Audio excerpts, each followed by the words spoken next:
നിൽക്കാൻ പറ്റാത്ത പശമണ്ണാണ് ഇവിടെ നിൽക്കുന്നത്. വീടിന്റെ മതിലുകൾ തകർന്നിട്ടുണ്ട്, ജനൽ ചില്ലകൾ പൊട്ടിത്താറിയിട്ടുണ്ട്, 2 മുറികൾ പൂർണ്ണമായും നശിച്ചു. ഈ പുറകുവശത്തായിരുന്നു 2 കിടപ്പുമുറികൾ ഉണ്ടായിരുന്നത്. ജോമോനും കുടുംബവും ഭക്ഷണം കഴിച്ചുകൊണ്ടിരിക്കുന്ന സമയത്താണ് അപ്പോൾ പെയ്തു തീർന്ന മഴയിൽ മണ്ണിടിഞ്ഞ് വീണത്.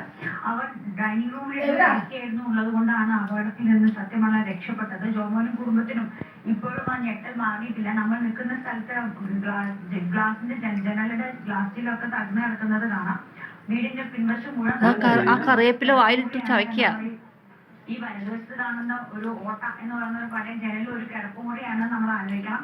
ആ മുറിയിലുള്ള എല്ലാ സാധനങ്ങളും തകർന്നിട്ടുണ്ട്. അവിടെ നിൽക്കാൻ പോലും പ്രയാസമാണ്. ജോമോൻ എപ്പോഴായി നിങ്ങൾ എന്താ ചെയ്തേ?